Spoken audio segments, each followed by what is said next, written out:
Hi, welcome to From the Studio on Clubbing TV, and in this episode I'm going to be taking a look at a synth that feels like an update of some of those Roland legendary classics from the 80s. It's the UDO Super6.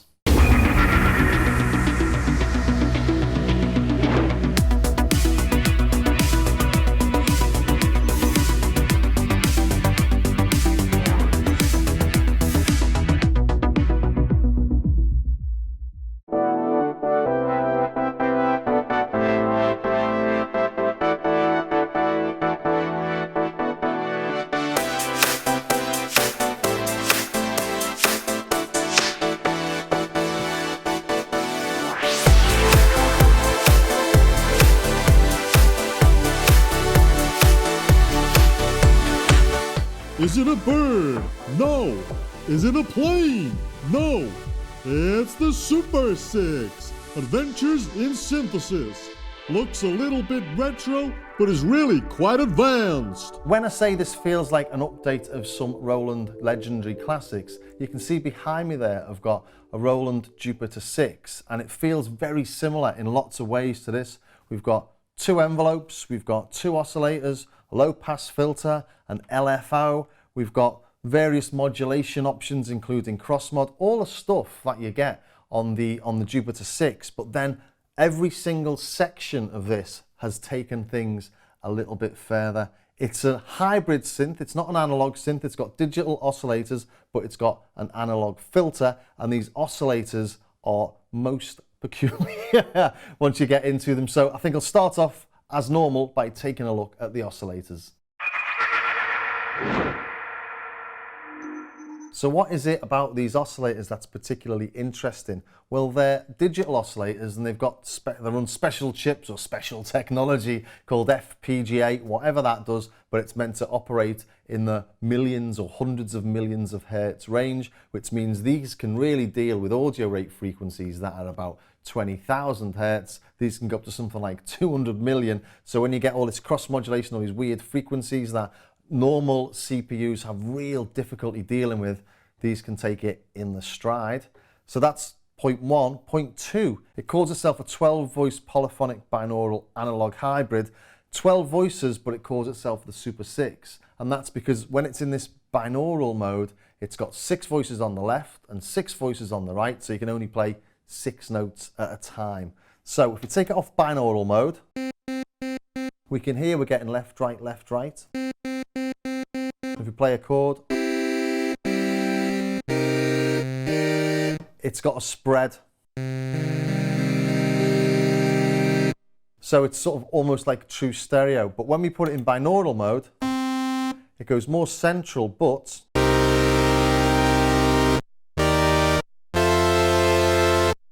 we've actually got a different sound coming from the left and the right. And if you can't hear the difference, why bother? Well, because you can do things with modulation, so we can stick things like the LFO through the filter.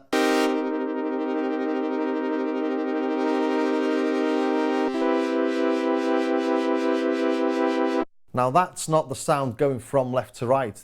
That's separate synths essentially. One with the filter going up and one with the filter coming down, so doing that.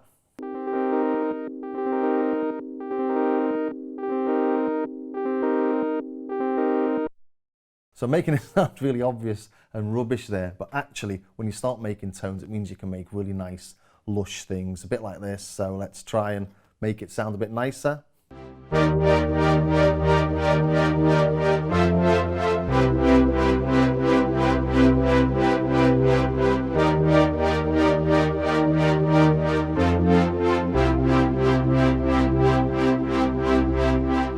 So it gives us some nice, really swirly tones, and it can get really rich and full. It's also got this thing called detune and a super DDS mode.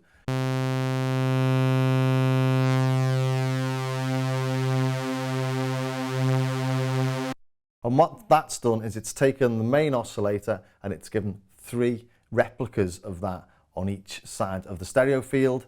And we can go to a little bit wider. So that was on half, this is on full. So that's just a single oscillator, but it sounds like 7. So if we play a chord, That's a 4-note chord, each playing 7 oscillators, that's 28 oscillators.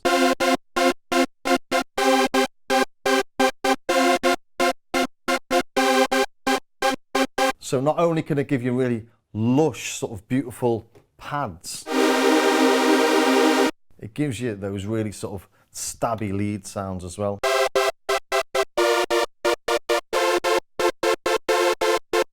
So we're getting some really big sounds there off a single oscillator. And this has got the sort of standard analog waveforms you expect. It's got, let's take this off, a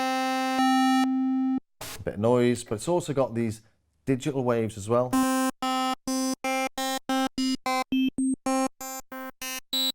Which are the sort of waves that things like Serum use to get really nasty, dirty basses.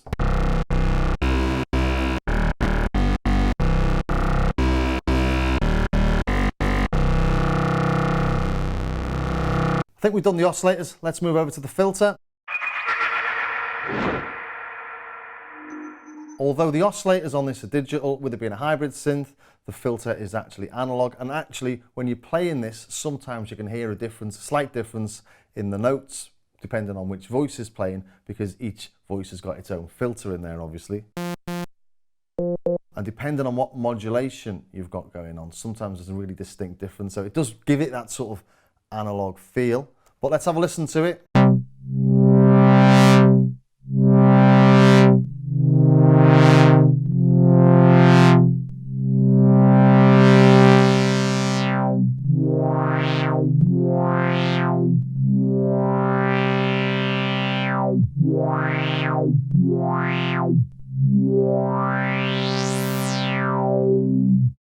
Sounds nice. If we add the resonance though, we lose a bit of bass,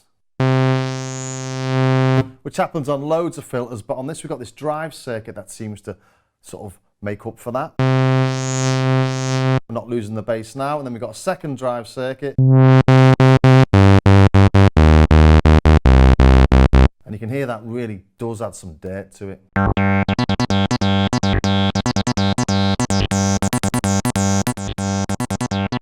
Just a little wink there to some old school acid, and that does really show off how well you can get some really nasty, dirty sounds using that drive. The filter's also got a high pass on it as well. It's a really, really basic high pass filter. It just cuts anything below, gently below 500 Hertz. So let's put like a pad on, shall we?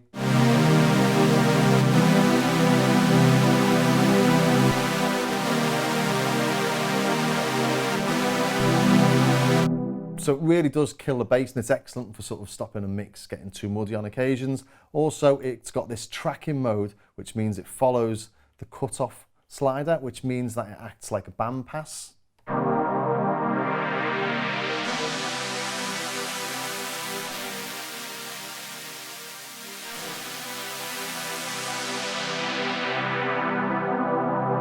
So the high pass and the drive, although they're not very complex, they really add loads of flexibility, and there's loads of different tones they can get there because of those. And then over here we've got this slider for modulating the filter with oscillator 2, so we get audio rate sort of cross mod in this way as well.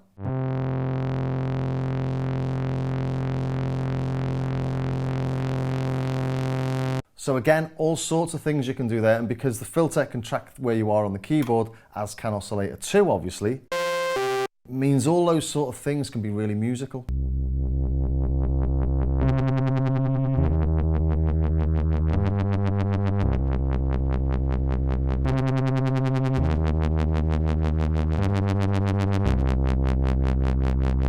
Oscillator 2 has also got a low frequency mode, so you can use it as an LFO. And when you're in low frequency mode, you can bring in a sub oscillator from oscillator 2. So that's oscillator 1, and here's oscillator 2.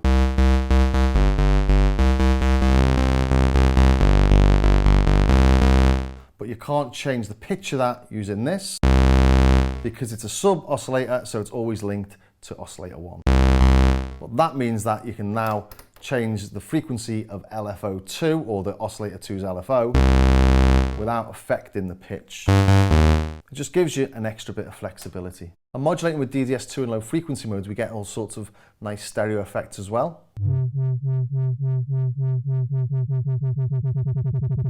But if we take it out of binaural mode, we go back to sort of mono.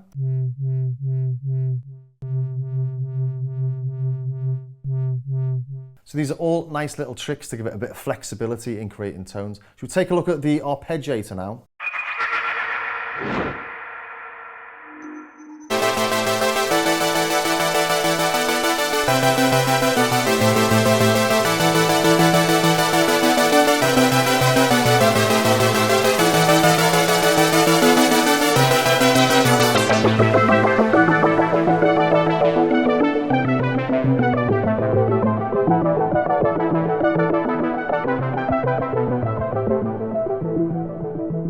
It's a polyphonic sequencer. You can put 12 notes along each step. You've got 64 steps. You navigate through the 16 steps per page. 16 steps are here. Different pages are on this range key here. And the range key is also used for the ARP. The ARP's got various modes: up and down, random. Then it's got the sequencer mode, and we've got the range of 1 to 4 octaves. So let's have a little play.